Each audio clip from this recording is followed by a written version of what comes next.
दोस्तों आज का हमारा टॉपिक है यूपी बोर्ड सॉल्यूशन क्लास 12 साहित्यिक हिंदी का सामाजिक निबंध। तो दोस्तों आज के वीडियो में हम स्त्री शिक्षा यानी नारी शिक्षा का स्वरूप, स्त्री शिक्षा नारी शिक्षा का स्वरूप, तो हम इस पर निबंध, आज के वीडियो में हम स्त्री शिक्षा यानी नारी शिक्षा पर निबंध को पढ़ेंगे। तो देखिए इसका शीर्षक क्या क्या है।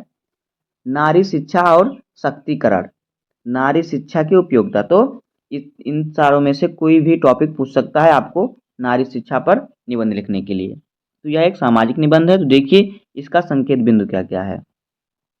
नंबर एक हमारा होगा भूमिका। दूसरा हेडिंग हमारा होगा प्राचीन काल में नारी शिक्षा की व्यवस्था। तीसरा होगा 19वीं शताब्दी में नारी शिक्षा का स्वरूप। चौथा हेडिंग होगा स्त्रियों की शिक्षा के लिए उठाए गए कदम। और पांचवा हेडिंग होगा स्त्री शिक्षा में सुधार की आवश्यकता। और छठा हेडिंग हमारा होगा उपसंहार। तो इन्हीं 6 हेडिंग पर हम नारी शिक्षा का निबंध पूरा करेंगे। तो देखिए भूमिका हमारा पहला हेडिंग है। क्या है भूमिका। कहा जाता है कि यदि एक पुरुष शिक्षित होता है तो केवल वही शिक्षित होता है, किंतु यदि एक स्त्री शिक्षित होती है तो दो परिवार शिक्षित होते हैं। इस कथन से स्त्री शिक्षा के महत्व का अनुमान लगाया जा सकता है। समाज में जो परिवर्तन की लहर बह रही है उसे देखते हुए यह जरूरी हो जाता है कि हर क्षेत्र में स्त्री को समान अधिकार मिले। यह स्त्री शिक्षा के बल पर ही संभव है। हालांकि सामाजिक विधानों ने महिलाओं को राजनीति, आर्थिक, सामाजिक और धार्मिक अधिकार दिए हैं, लेकिन मात्र अधिकार प्राप्त होना उन्हें इन अधिकारों के लाभ प्राप्त करने के लिए प्रेरित नहीं कर सकता। कानून उन्हें चुनाव में वोट देने, चुनाव लड़ने और राजनीतिक पद ग्रहण करने का अधिकार भले ही दे देता है, लेकिन यह उन्हें ऐसा करने के लिए बाध्य नहीं कर सकता। आगे देखिए, कानून महिलाओं को पिता की संपत्ति में हिस्सा लेने का अधिकार दे सकता है, पर वह उनको अपने भाइयों से अपना हिस्सा लेने के लिए बाध्य नहीं कर सकता। कानून स्त्री को अपना जीवन साथी चुनने का अधिकार दे सकता है और अपने पति को तलाक देने का अधिकार भी दे सकता है, लेकिन कितनी स्त्रियां इन अधिकारों का प्रयोग कर पाती हैं? इसका कारण यह है अशिक्षा। वे जागरूक नहीं हैं और आज भी परंपरागत मूल्यों अपनाए हुए हैं। साहस की कमी उन्हें साहसिक कदम उठाने से रोकती है। इसलिए शिक्षा ही उन्हें उदार और व्यापक दृष्टिकोण से सम्मान व्यक्तित्व की स्वामिनी बनाएगी तथा उनकी अभिरुचियां, मूल्यों एवं भूमिका विषयक विचारों को बदलेंगी। अगला हेडिंग देखिए हमारा क्या है। प्राचीन काल में नारी शिक्षा की व्यवस्था। देखिए ये हेडिंग है। देखिए यदि हम भारतीय समाज के इतिहास का अध्ययन करें तो यह द्रष्टव्य होता है कि कुछ अंधकारमय कालखंड को जोड़कर यहाँ सामान्यतया स्त्री की शिक्षा एवं संस्कार को महत्व प्रदान किया गया। ऋग्वैदिक काल तथा उपनिषद काल में नारी शिक्षा की व्यवस्था थी। उच्च शिक्षा के लिए पुरुषों की भांति स्त्रियां भी शैक्षिक अनुशासन के अनुसार ब्रह्मचर्य व्रत का पालन कर शिक्षा ग्रहण करती थीं और पुरुषों के समान ही समाज में प्रतिष्ठित होती थीं। वैदिक युगीन साहित्य में अनेक विदुषी स्त्रियों का उल्लेख मिलता है। आगे देखिए, प्राचीन काल में नारियां पुस्तक रचना, शास्त्रार्थ तथा अध्ययनात्मक कार्य के रूप में उच्च शिक्षा का उपयोग करती थीं। शास्त्रार्थ में प्रवीण, गार्गी और अनसुईया का नाम जगत में प्रसिद्ध है। उन दिनों की नारियों को सैनिक शिक्षा भी दी जाती थी। इसके अतिरिक्त स्त्रियों को ललित कला, नृत्य, संगीत आदि विधाओं की शिक्षा भी दी जाती थी। इसके बाद बौद्ध युग में भी स्त्री शिक्षा महत्व का विषय नहीं। जो बौद्ध युग हुआ उसमें भी स्त्री की शिक्षा का महत्व रहा है। आगे देखिए, मध्यकाल में मुस्लिम सभ्यता एवं संस्कृति के आगमन के साथ स्त्री शिक्षा का स्तर लगातार गिरता गया। पर्दा प्रथा के कारण स्त्री शिक्षा लगभग लुप्त प्राय हो गई। केवल अपवाद रूप में समृद्ध मुसलमान परिवार की महिलाएं ही घर पर शिक्षा ग्रहण करती थी, लेकिन सामान्यतया महिलाओं की स्थिति मध्यकाल में सबसे दयनीय थी। हिंदू समाज में भी बाल विवाह, सती प्रथा जैसी अनेक कुरीतियों के कारण बहुसंख्यक नारियां शिक्षा से वंचित रहीं। अगला हेडिंग हमारा देखिए क्या है। 19वीं शताब्दी में नारी शिक्षा का स्वरूप। तो देखिए 19वीं शताब्दी में नव जागरण की चेतना पूरे विश्व में व्याप्त थी। इसलिए वैश्विक स्तर पर स्त्री शिक्षा के संदर्भ में उल्लेखनीय प्रगति हुई। भारत भी इससे अछूता नहीं रहा। उसके प्रभाव से भारतीय समाज में व्याप्त अनेक कुरीतियों का समाप्त करने की कोशिश की गई। भारत में तेजी से प्रारंभ हुए सामाजिक, आर्थिक, धार्मिक सुधार आंदोलनों ने कुप्रथाओं को दूर करके स्त्री शिक्षा को प्रोत्साहित किया।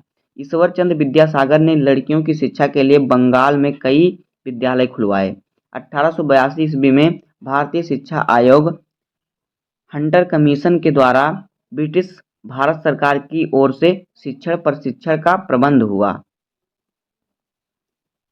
आगे देखिए, इस आयोग ने स्त्री शिक्षा के संबंध में अनेक उत्साहवर्धक सुझाव प्रस्तुत किए, लेकिन रूढ़वादिता के कारण वे अधिक प्रभावी तरीके से कार्यान्वित नहीं हो सके। नारी उच्च शिक्षा की दृष्टि से 1916 बहुत महत्वपूर्ण है।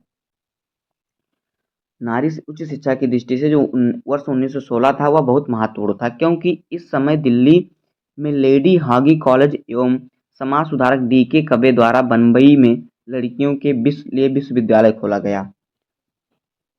इसी समय मुस्लिम स्त्रियों ने भी उच्च शिक्षा के क्षेत्र में पदार्पण किया। स्त्रियों को प्राविधिक शिक्षा में कृषि, वाणिज्य तथा समावेश हुआ और नारी सह शिक्षा की ओर अग्रसर हुई। अगला हेडिंग देखिए हमारा क्या है। अगला हेडिंग हमारा है स्त्रियों की शिक्षा के लिए उठाए गए कदम। देखिए, स्वतंत्रता प्राप्ति के बाद स्त्री शिक्षा संबंधी सुधारवादी कदमों को और भी तीव्रता मिली। स्वतंत्रता भारत में स्त्रियों की शिक्षा में भागीदारी सुनिश्चित करने और उसमें सुधार करने के लिए निम्नलिखित विशिष्ट कदम उठाए गए। देखिए, ऑपरेशन ब्लैक बोर्ड के अंतर्गत सरकार ने शिक्षा को प्रोत्साहन देने के लिए स्कूल में 5% महिला अध्यापिका की नियुक्ति का प्रावधान किया, कि मतलब जो शिक्षक होंगे वहाँ पे 5% महिलाएं भी होंगी। अगला देखिए, लड़कियों के लिए गैर औपचारिक शिक्षा नॉन फॉर्मल एजुकेशन केंद्रों की संख्या में वृद्धि की गई। महिला जनसंख्या स्त्रियों की समानता के लिए शिक्षा परियोजना प्रारंभ की गई, जिसका उद्देश्य प्रत्येक गांव में महिला संघ के माध्यम से शिक्षा प्राप्त करने के लिए महिलाओं को तैयार करना है। आगे देखिए, सजग कार्यवाही द्वारा नवोदय विद्यालय में लड़कियों को प्रवेश 28% तक सुनिश्चित किया गया। प्रौढ़ शिक्षा केंद्रों में स्त्रियों के प्रवेश पर विशेष ध्यान दिया गया। ग्रामीण प्रकारात्मक साक्षरता कार्यक्रमों के अंतर्गत प्रौढ़ शिक्षा में नामांकित लोगों में अधिकांश स्त्रियों को शामिल करने का लक्ष्य रखा गया। इसके अतिरिक्त समय समय पर बनाई गई स्त्री शिक्षा संबंधी नीतियों में भी महिलाओं की शिक्षा पर विशेष ध्यान दिया गया। उदाहरण के लिए राष्ट्रीय शिक्षा नीति 1986 में भी स्त्री पुरुष समानता के लिए स्त्री शिक्षा पर बल दिया गया, जो नवीन मूल्यों को विकसित करेगी। इस नीति में स्त्रियों के विकास के लिए सक्रिय कार्यक्रम बनाने हेतु शैक्षिक संस्थानों को प्रोत्साहन देने, स्त्रियों की निरक्षरता समाप्त करने, प्रारंभिक शिक्षा तक स्त्री की पहुंच संबंधी बाधाओं को हटाने तथा व्यावसायिक, प्रतिविधिक एवं पेशेवर शिक्षा पाठ्यक्रमों में लिंग रूढ़ियों के स्थिर रूपों को समाप्त करने में गैर भेदभाव नीति अपनाने आदि पर जोर दिया गया। आगे देखिए, सरकारी और गैर सरकारी संगठनों के प्रयास के फलस्वरूप आज स्त्री शिक्षा के स्तर एवं आयाम में निरंतर वृद्धि होती जा रही है। स्त्रियां अपने अधिकारों से परिचित होकर पुरुषों के समकक्ष स्वयं को सिद्ध करने के लिए शिक्षा के महत्व की अपरिहार्यता समझने लगी हैं। उन्हें एहसास हो गया है कि प्रगतिशील एवं शिक्षित समुदाय बनने से स्त्री पुरुष का भेदभाव स्वतः ही मिट जाएगा। इसी आत्मविश्वास का परिणाम है कि आज वह शिक्षा के क्षेत्र में पुरुषों को चुनौती दे रही हैं। वह शिक्षित होकर प्रत्येक क्षेत्र में पुरुषों के समकक्ष ही सेवाएं दे रही हैं, लेकिन यह तो स्त्री शिक्षा को एक ही पहलू है। लेकिन यह तो स्त्री शिक्षा का जो है एक ही पहलू है। शिक्षा से यह सब संभव हो पाया है। अगला हेडिंग देखिए, स्त्री में सुधार की आवश्यकता, स्त्री शिक्षा में सुधार की आवश्यकता। तो देखिए, वास्तविकता तो यह है कि अभी भी हमें स्त्री शिक्षा के विस्तार देने की दिशा में बहुत से प्रयास और करने हैं। वर्ष 2011 की जनगणना के अनुसार भारत को केवल 65.46% महिलाएं शिक्षित हैं, अर्थात महिलाओं का एक बहुत बड़ा वर्ग शिक्षा की पहुंच से दूर है। सामान्य अनुभव यह बताता है कि स्त्री शिक्षा के संदर्भ में शैक्षिक अवसरों में सर्वाधिक भेदभाव जेंडर के आधार पर किया जाता है। शहरी क्षेत्रों में जेंडर के आधार पर भेदभाव बहुत कम देखने को मिलता है, जिससे वह स्त्री शिक्षा की स्थिति अपेक्षाकृत बेहतर है। लेकिन इस मानसिकता के कारण ग्रामीण परिवेश यानी गाँव में निम्न सामाजिक आर्थिक स्तर से आने वाली लड़कियां आज भी शैक्षिक अवसरों से वंचित हैं, उन्हें शिक्षा नहीं मिल पाती। अगला हेडिंग देखिए हमारा क्या है, उपसंहार। तो देखिए, किसी भी स्वस्थ एवं उन्नत समाज और राष्ट्र के लिए आधी आबादी अर्थात महिलाओं का योगदान परम आवश्यक है, लेकिन वे अपना प्रभावी योगदान तभी दे पाएंगी जब वे शिक्षित होंगी।